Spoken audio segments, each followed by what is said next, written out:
The A-List Podcast is brought to you by FanDuel, the exclusive wagering partner of the CLNS Media Network. Hello, everyone. Welcome to the A-List Podcast. We have a full house today because, as you can see, we have a special guest on the podcast, Keith Pompey, joining us from the Philadelphia Inquirer. Of course, Sherrod Blakely, Gary Washburn. I'm Kwani Lunis. Again, thanks for tuning in. You know we brought you in because there's always drama in Philly. So let's just get right into it. James Harden goes on this rant about Daryl Morey. What have you heard about, from your perspective, what's Philly seeing and hearing about the situation right now? Oh, people in Philly are like fed up. Like they're really fed up about this. They want, right now, some of them want James to go, some of them want Daryl to go, and some of them want both of them to go. But right now it's a bad situation.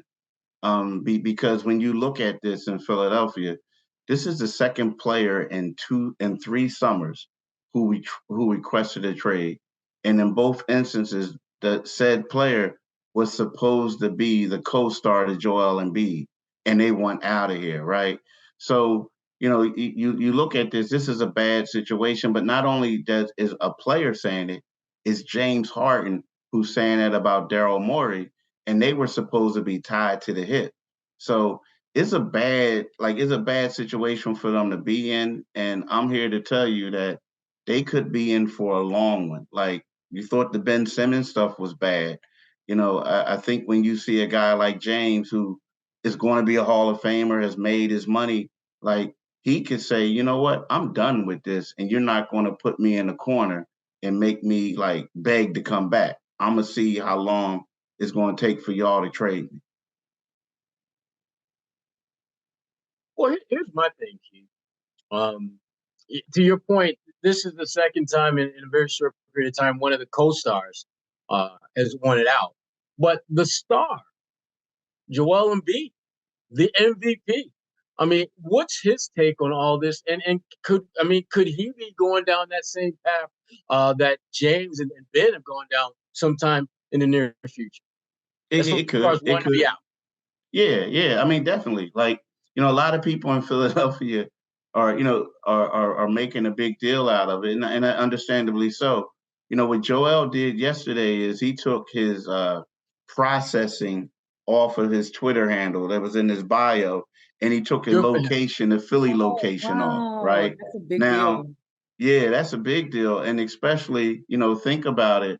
He was out in LA around Summer League, and he was on, LeBron James's, their show. And he said, look, I would like to win a championship in Philadelphia or anywhere else, right? And so he tried to be passive aggressive and get that out of there. But let's keep it real. What it was like, look, Daryl Morey, you're on the clock. What you going to do? And then this James Harden stuff comes out. And again, look, Daryl Morey, I'm about to do something, or I'm about to add something if you don't do something. So yeah, like Joel, and here's something else, y'all. Let's be real.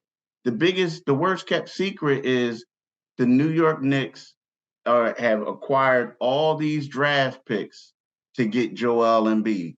And the thing about it is, they used to be Joel's agency at CAA, right?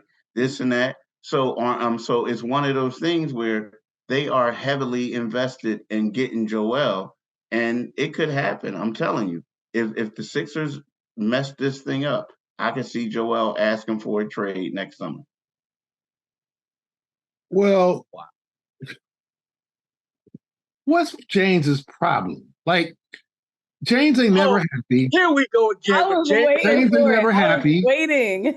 James ain't never happy. And that's my LA dude, Audubon Middle School, James Harden and Gary Washburn, producing greats. We went to the same middle school, not at the same time. That's my guy, but we went to the same middle school, James Harden. Yeah. Okay. So James opts in. Like, can you explain the whole thing of the summer? Like, he was supposed to be out. He wanted Doc out. They fired Doc. Okay. They got Nick Nurse. Joel said, you was there, I was there, Keith, that he wanted Doc back. Mm-hmm. Okay. So when you go get your big man and you fire the coach because James Harden's like, oh, we cool. We all right. Like, he cool. like, what'd you think of Doc Rivers? Oh, yeah, okay, we all right. Like, they ain't no endorsement. We all know that. Yeah. So they fired Doc, they hired Nick Nurse. What was supposed to happen here and what ended up happening? Because now James don't trust nobody. The Sixers don't know what to do. And no one trusts James, though. So no one trusts James. The Sixers ain't done nothing in the offseason in terms of free agency.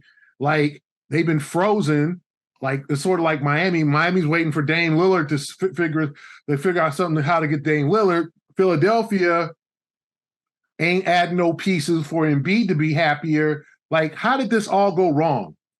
You know what? I think it went wrong. It started to go wrong last summer, like afterwards. Because when you look at it, the one thing that a lot of people forget is people talk about, yeah, he opted in and this and that. They didn't talk to him. But people forget, James Harden took a $15 million pay cut in order for the 76ers to go out there and get PJ Tucker and Daniel House. You have officially triggered Gary Washburn by bringing up that money. He has been ranting about that. Keith, you a Philly dude. Keith, you know hustle when you see hustle. God. James Hustle. James Hustle them fools talking about acting like he Desmond Tutu or damn Mandela, like he taking less money for the peoples. It ends up that he gets an opt-in. It's right. You're right though. But see, here's the thing, Gary. Here's the thing. Typically, when you take less money for people and you got them thinking about it and you got more money, you doing it because you're going to get some more on the back end, right? You under the assumption that you're going to get more on the back end. And not only that, like, I wouldn't have done it, but not only that, if he would have opted in or if he wouldn't have opted out, he would have been eligible for a 4-year, $233 million extension, right? Would have been now, would he got it or not? But he would have been eligible for it, right? So he gives up all this money so they can go out there and get these other dudes. And now y'all saw how he played in games 5 and 6, so you could say he didn't deserve it. But you at the table, when you do that, your expectations are, I'm about to get paid. And they're like, nah, bro, you're not going to get paid. So you're a little salty about that. Now, another thing is, let's be real. So you remember when Ben Simmons last year, we're going to trade him. We're going to trade you. You want to get out. We're going to do whatever you want. They were asking for everything for him. And then when Tobias Harris came out, they wanted 2 starters, an all-star from Cleveland, and another standout starter, right? And a first-round pick. So what do you think they were asking for James? James knew they weren't getting that. So it's kind of sort of like, yo, what are we doing here? So that's where you done messed up my money, right? Well, he messed it up because you ain't supposed to do that. They always say did they put it in signature? Right. They put it in writing. So they done messed up. They didn't ask him to be Nelson Mandela. They didn't ask him to be Nelson Mandela. They didn't ask him to be Mahatma Gandhi. They didn't ask him to do that. That's his fault. I'm gonna take an LA y'all better term. Go back to that middle school teacher that y'all both had. Yeah, I'm gonna say. Hey man, like I'm gonna say what they say. They're like, hey man, you fool. Not you a fool. Man, you fool. Like, I'm gonna take the A out. You fool. You fool. You think you fool. Like, that up. I mean, just saying, like, okay, so James is unhappy. He thinks he's 2015 James. He's not. He still think he a frontline top 10 player. He's not. But the Sixers need somebody, or it's hell. They're not gonna compete in the East without him. What happens now? Like, he got no trade value. I mean, in the Clippers are like, if you're the Clippers, Keith, why the hell would you give up any value when this dude says he wants, like, you're not giving up Terrence Mann, your young Brandon Boston. You're not giving up young dudes. You're like, you can have Robert Covington back. Keith, that's your boy. Robert Covington's your boy from way back in the day. All right, Rob. Rob. I'll let Rob. You could take Marcus Morris, another you would love that trade, Keith. Marcus Morris back in Philly. Oh my God. Oh my God. You could take Marcus Morris, Covington, and we might get you a late first round. If we nice, we'll hook you up. Like, why would the Clippers do anything to get Harden that they don't have to? I mean, they wouldn't, and that's the problem. Because see, the thing is, and that's why I think the Sixers came out there and was like, oh, like Woj had that report, like the Knicks were involved too. Well, I called some people from the Knicks. They're like, nah, partner, we don't want him. What are we gonna do with James? Like, honestly, what are we gonna do with James? So, when that happens, you're right. They messed up the market value, and you're not really going to get into James. But see, the problem that the Sixers have, right? When you look at what Boston did, you look at what Milwaukee did, right? Other team. Now, Milwaukee, we know they choked in the first round, right? But Miami was a good team.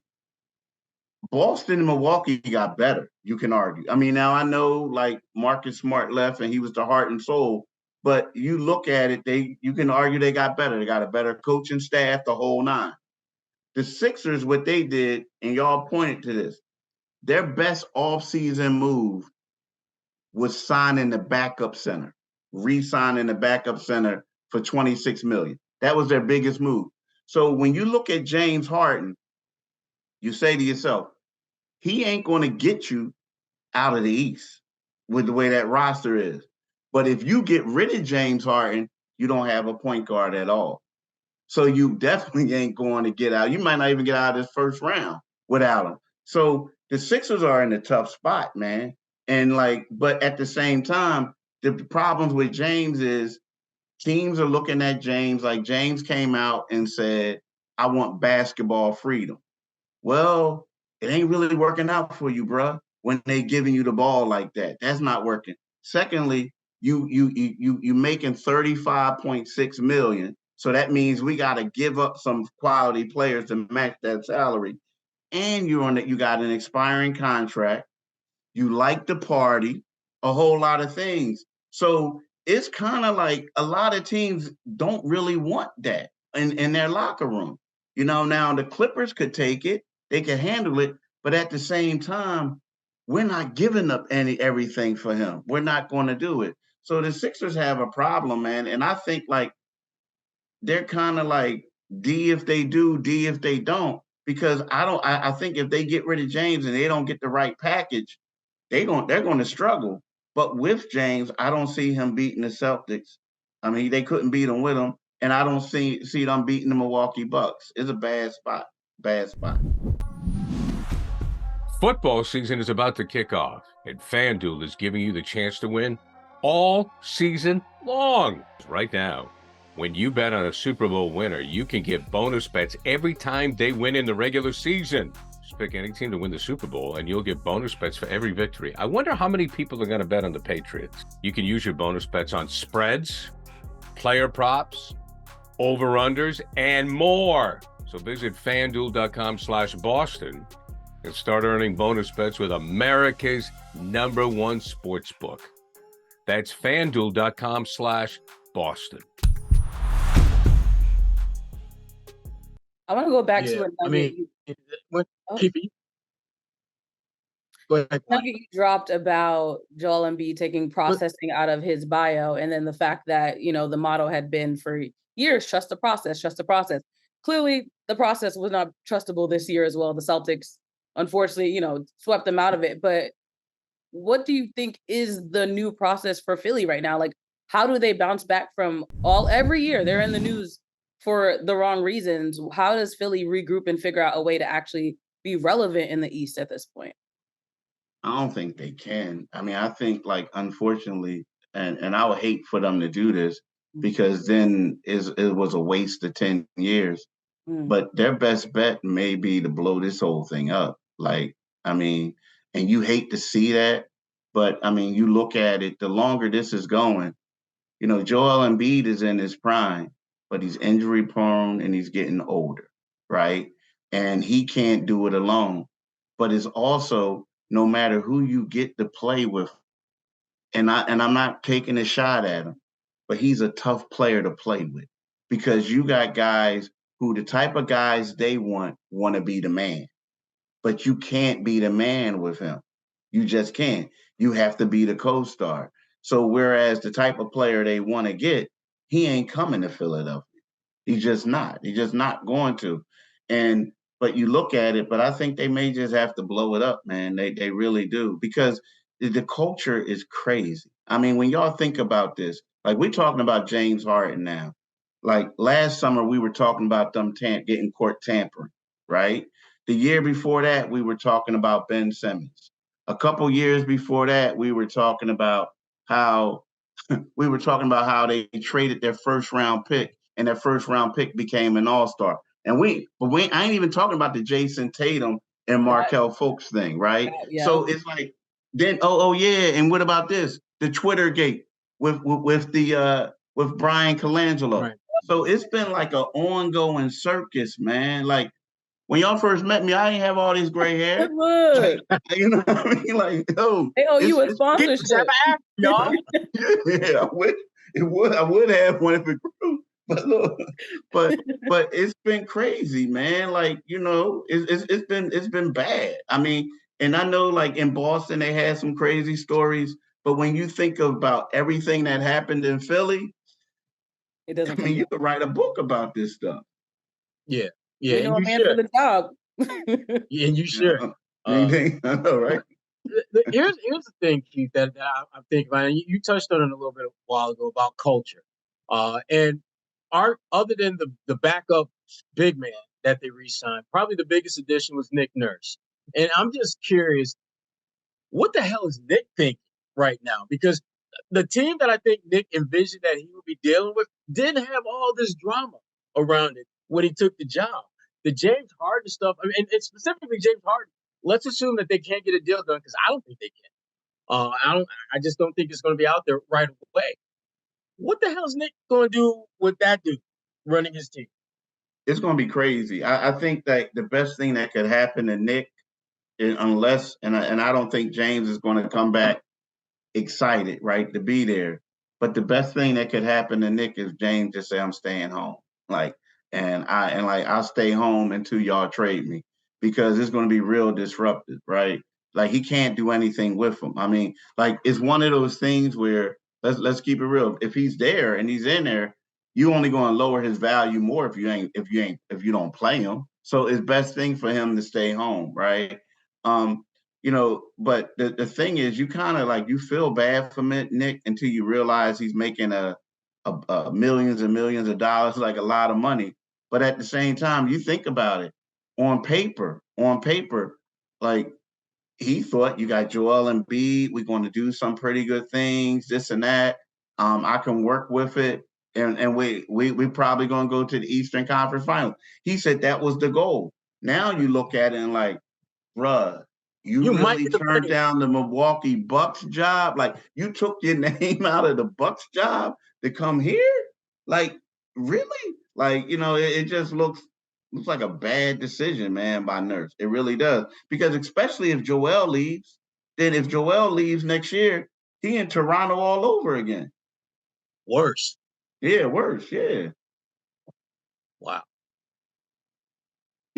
Gary's face. I'm can't get up I'm ready. Just go. We can't hear you, Gary.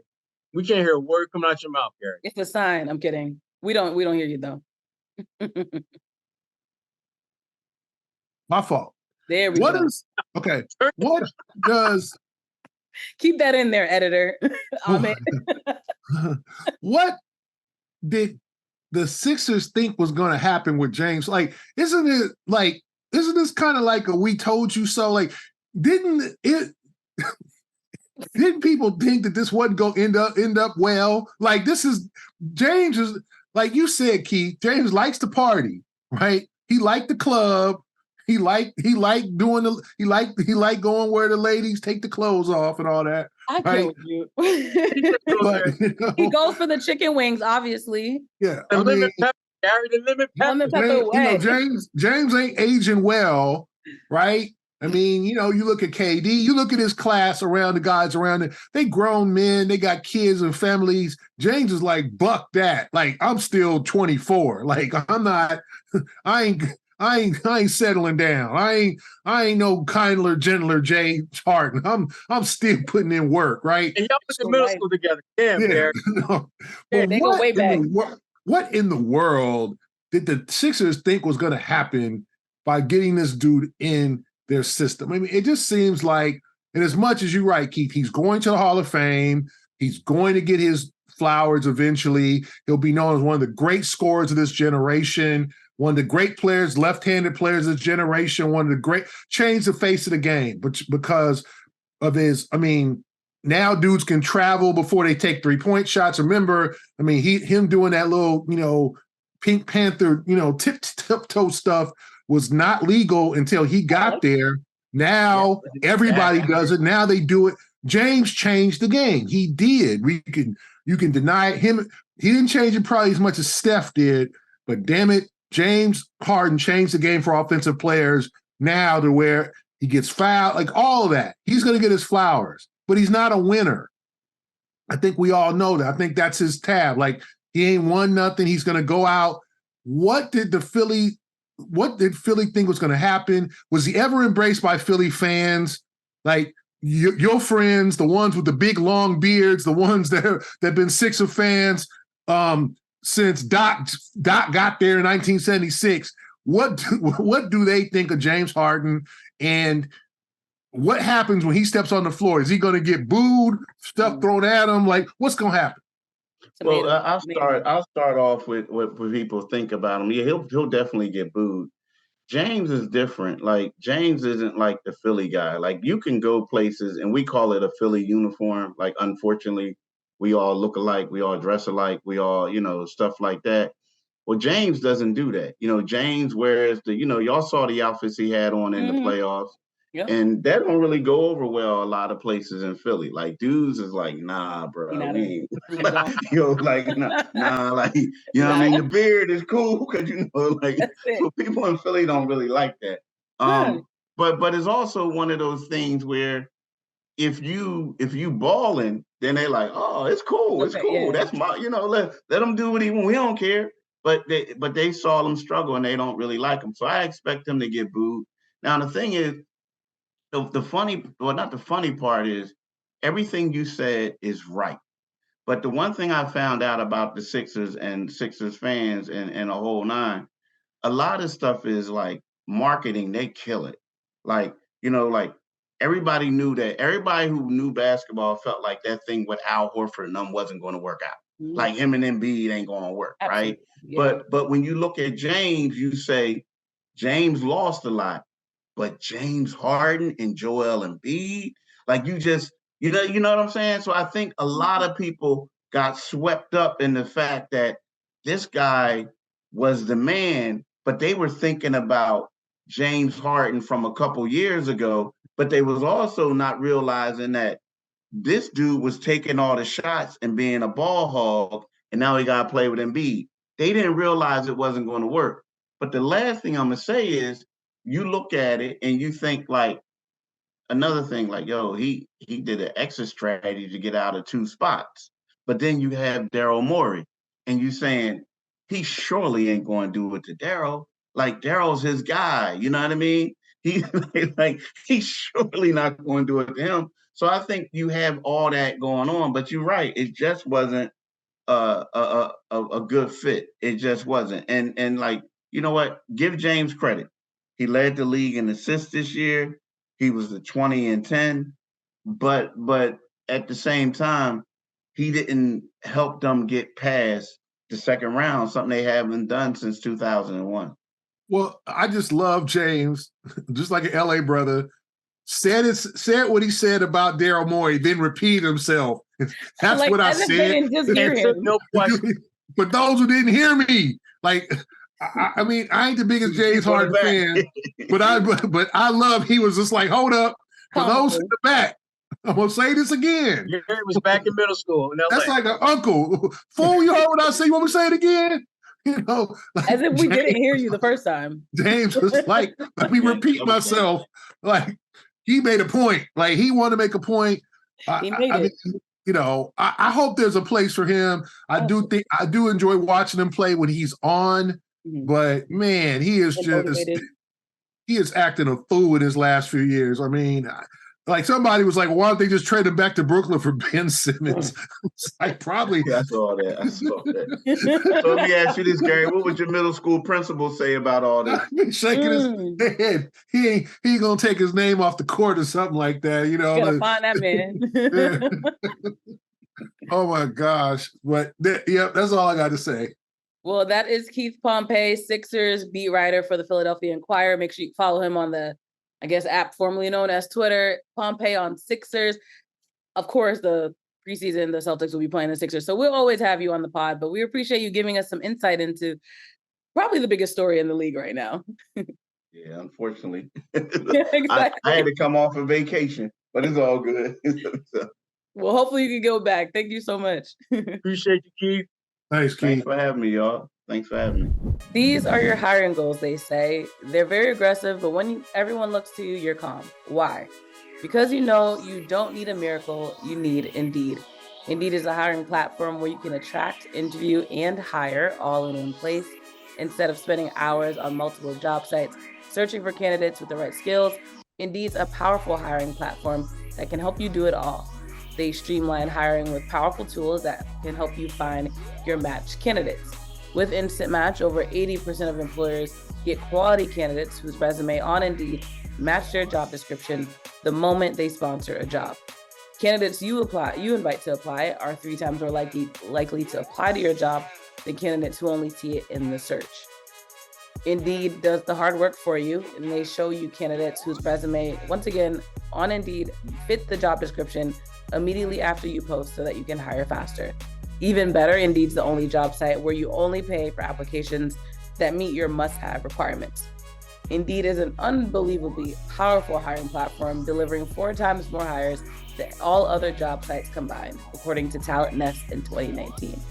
You can start hiring now with a $75 sponsored job credit to upgrade your job post at Indeed.com/A-list. Offer good for a limited time. Claim your $75 credit right now at Indeed.com/A-list. Once again, Indeed.com/A-list, and show that support by saying you heard this on the podcast. Indeed.com/A-list. Terms and conditions apply. Need to hire? You need Indeed. All right. It's always good to hear from Keith Pompey, but now let's pivot back to Boston. Gary and Sherrod, I believe you both were at the Hall of Fame festivities over the past weekend. But Gary, you had a conversation with a well-known Celtic. Who was it? Gary's mad at me right now because I put him on blast about Thanks Cal. for the mystery build-up, Kwani. So I talked to Jayson Tatum for like 90 seconds at the Hall. Oh my gosh. And he showed up. He was there to support Dwayne Wade. So he took it all in. I thought it was good for him to I would assume it's his first time at a ceremony. I think it was. And, he was in good spirits. The one thing he really didn't want to talk about was the Marcus trade. Okay. I asked him, I said, you got some minute? I said, you got some time for me? He goes, depending on what you're going to ask me. So that's 4-time All-Star talk right there. I can hear him say that too. Like, yeah, depending on what you're going to ask. The price of my time has gone up, Gary. I will say he's become I like how he's become more confident in himself over the last few years. So, I don't think he really wanted to talk much about in specifics. Like, I think he's still trying to digest the Marcus trade. And I think he's excited. I don't think he's angry, but I don't know if he wants to turn around and say, oh, I'm just so happy Porzingis is here. And I think he's still trying to figure things out and probably wait till they get on the court and figure out what to do next in terms of like how different they'll be. But he gave Jalen a ringing endorsement, said it was a no-brainer. He's glad that he'll be playing with Jalen for years to come, that he's glad he got his bag.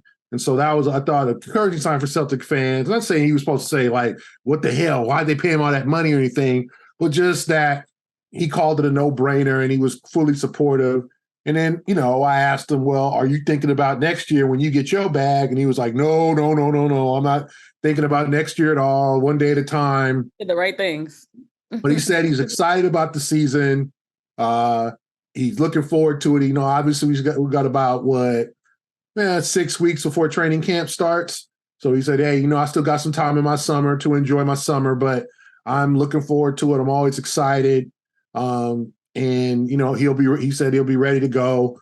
And it was, I think for him was, I think good to be in the atmosphere around all those Hall of Famers, all those guys who, because he was one of the few players there. I know Chris Paul and Bam Adebayo were both there.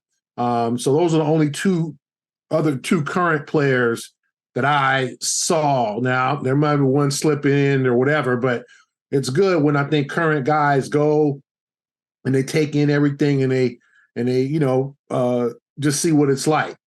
And obviously we're talking about it's going to be a long time now before, Tatum retires and 4 years after that gets inducted, because I think he's on a Hall of Fame path if he continues his career. But I think it was a good experience for him to see it. And he took it all in. And he had a good conversation with Ime Udoka. They were looking for each other at the Hall of Fame. So they caught up with each other. They had a good, Don't start no trouble, Gary. Yeah. No. It's obvious they hadn't seen each other in a while. So they had a good 5-minute talk. You got, when it's over, you got all these Hall of Famers milling around when the ceremony's over. Then you got these young kids looking for autographs. You got all sides of stuff going on. So it's hard to sit there for 15 minutes and talk to somebody and let you go to a corner or something like that. But you're not going to do that in public anyways. No. But it was a good, they were looking for each other. Ime was in good spirits. I talked to Ime at Summer League. He was kind of, he was really very measured and how you doing? At the Hall of Fame, he was in very good spirits. He's obviously move forward, and probably good to see all of his Spurs guys get into the Hall of Fame because it was kind of a Spurs night. Yep. But yeah, they had a good conversation there. Don't know what they talked about, but obviously just catching up or whatever. And I think there's a still healthy appreciation there for Jayson that has for Udoka. And obviously, let's be honest, I think Udoka still, he understands he's not the Celtics coach anymore and he kind of blew it and he's on to another team, but he still feels probably bad he's not coaching Jayson and Jalen and leading it. He wasn't able to lead this team to the next step after losing in the finals his first year. So, I think it was a good experience for Jayson. He seems to be in a good mental place. He's enjoying his summer. Obviously, we all got 6 weeks left before this thing picks up. But it was good to see him, and I think it was good to see when current players go and they appreciate the past and they see guys that were playing before they were born and all that. I think it's good for those guys to take that in. Agreed. Yeah, okay. I mean, the cool thing is that the relationship that these players and coaches have, particularly when they go through a run of success, never goes away. They're always going to be in some way connected with Ime because of the success that they had in that 1 year. And, even when that relationship is tested, which clearly it was, how things, worked out, it doesn't change the fact that, they went through hell and back with that dude and came within a couple wins of being the last team standing. So I think, just in talking with players and listening to you, Gary, talk about that engagement, that's kind of how it's going to be for a long, long time between Ime and the guys on that team. And it should be that way. I mean, it's the NBA, obviously it's a business at the end of the day, but there's still relationships that are baked into that business that don't just die or go stale over time. And Ime, the relationship he has with those Celtics guys from that team that, Eastern Conference champs who came just short of winning an NBA title, that's always going to be something that they're going to build on and stay connected to. All right. Final thing on our agenda for this week, probably the biggest news for the Celtics right now is the fact that Porzingis is out for the FIBA World Cup with a foot injury. And obviously, understandably so, fans are very much upset about it. But what is your level of concern for the fact that he can't even perform at this point right now? I'm looking for him to give him 45, maybe 50 games this year. So for him to be missing time in the summer, getting his body healthy, I'm all for that. You knew going in when you made the deal that this is a guy that he is, as to me, he's the poster child for load management and why you need to have it and why it can literally be the difference between you getting out of the first or second round of playoffs versus winning a championship. So they're going to be overly cautious from the jump with him. The fact that he has an injury that he, should be healed in time for him to be part of training camp is encouraging because I don't care what he does health wise in the summer. I don't care whether he does not pick up a basketball until the first day of training camp. If he's healthy on that first day of training camp, that's all I care about. And if you're Celtics fans, that's all you really need to be concerned about is will he be healthy at the start of training camp? Now, if this injury is one that lingers into training camp and maybe the regular season, now we got a problem. But the fact that he's taking time now to shut it down so that he can hopefully be ready to roll comes the start of training camp, I'm cool with that. I'm cool with that. Yeah, it's a plantar fasciitis, and that just needs rest. Like, the one thing you don't want is you want him to tear it, but if it's irritated, you want him to stay off of it and be ready and ice it and treat it. So that's it. I don't think. I mean, Kristaps Porzingis got nothing to prove with the World Cup. It's nice that he wants. It's nice. Wow. Yeah, I wasn't gonna say all that. I'm gonna say what you think. I ain't, Latvia ain't gonna win nothing, is what Sherrod is saying. Like, why would he play when he knows they're gonna get smashed? Yeah. I'm not gonna say that, but I think it's good for him to play for his country. But I also think what like the Nuggets did with Jamal Murray. He was because Canada really wants to make the Olympics next year. Like, Canada has not made the Olympics, I think, since 2000. They got all these Canadian ballers and Shea Gilgeous-Alexander, Nickeil Alexander-Walker. They got a loaded team, and they still made the Olympics. Our friend Kelly Olynyk. Mm-hmm. So Jamal was thinking about playing, but the Nuggets held him back. I think it's safe. You know what? Give him some rest. Let Porzingis get his summer off as opposed to playing in the World Championships.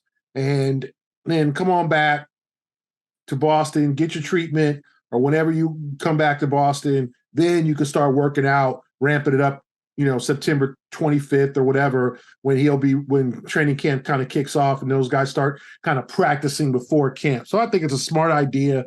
You want to make sure he's 100% when the season starts. And I think that's really, really important. And also, we could talk about the schedule. What do y'all think of this play-in tournament? The Celtics are in a group that I think they should be able to win pretty easily.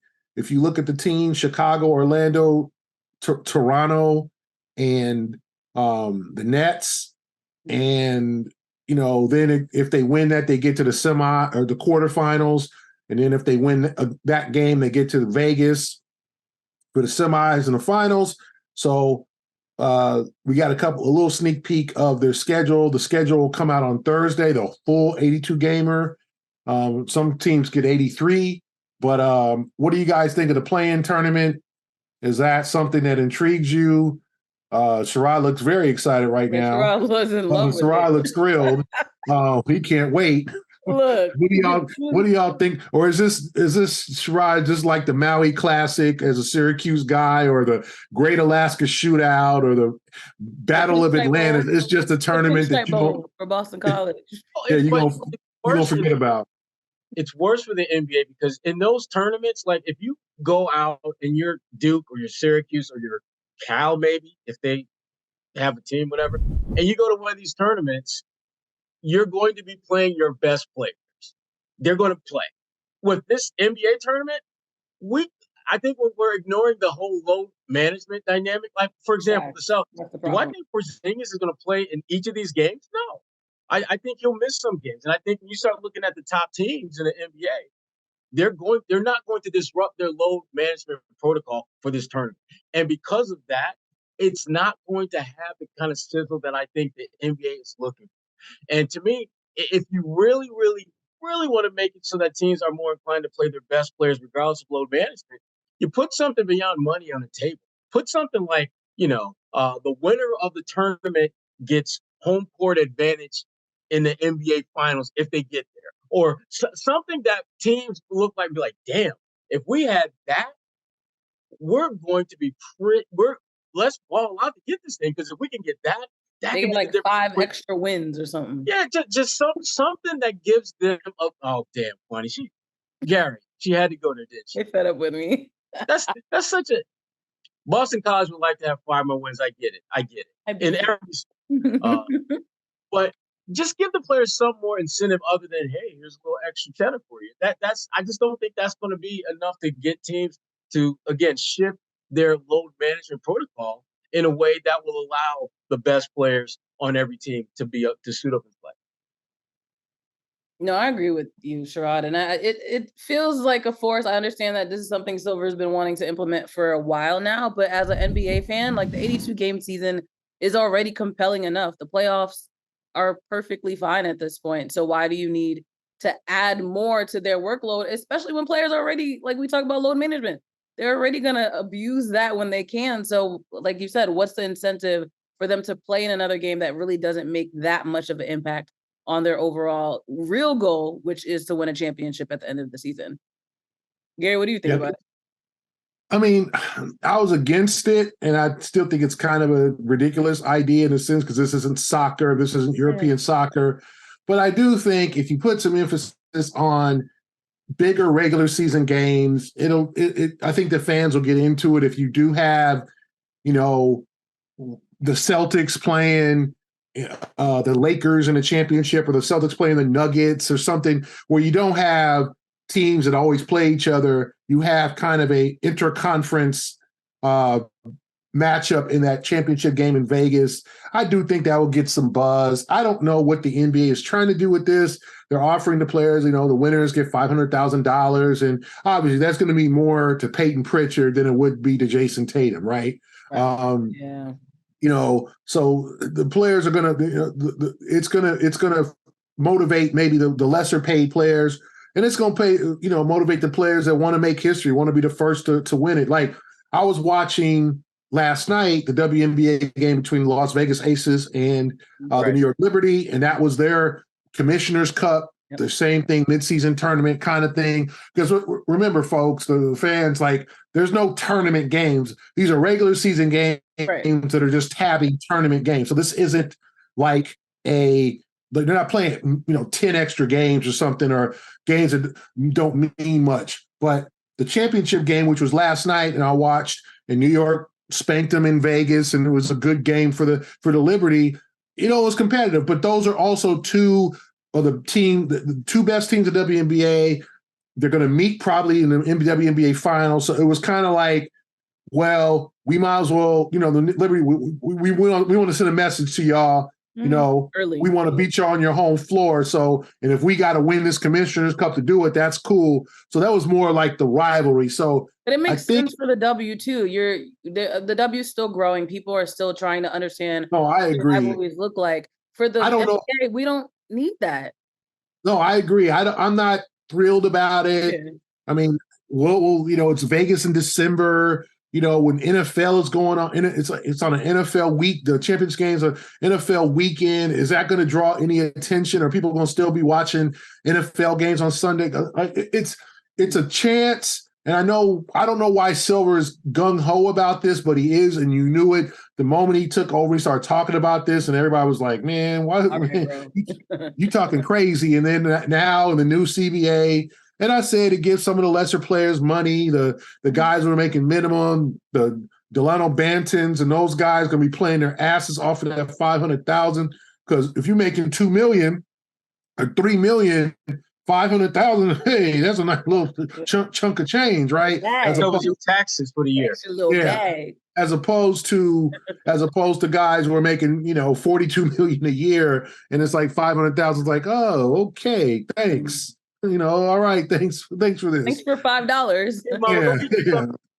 Let me see. Okay, here you go. Here's my charity. Here you go, Boys and Girls Clubs of Chicago, or whatever. So, to me, I mean, I'm trying to play optimist and play wait and see on this. I'm not crazy about the idea, but it's here.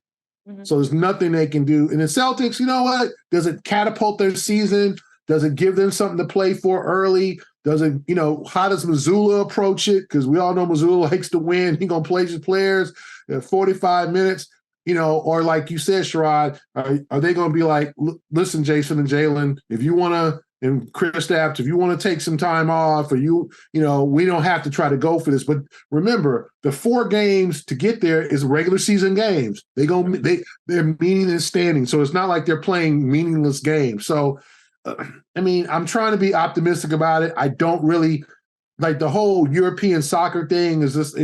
European soccer is nice, but this ain't Europe. And to play for such and such cup. And this ain't college ball.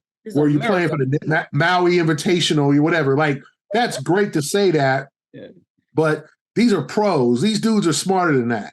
Yeah. What I'm saying? Like, it was good win the Battle of Atlantis or win the Great Alaska Shootout or win these tournaments, but this is pros. The Battle of Montgomery, Alabama. Yeah. Kwani, did you just say that? I want to hear Kwani share right now. Kwani, did you just say that? Yeah, she did. She did. I think we're nearing an end of the show because Kwani is just. Yeah. There ain't no basketball tournaments in Montgomery, Kwani. Okay, no. There ain't no boats that need to be moved.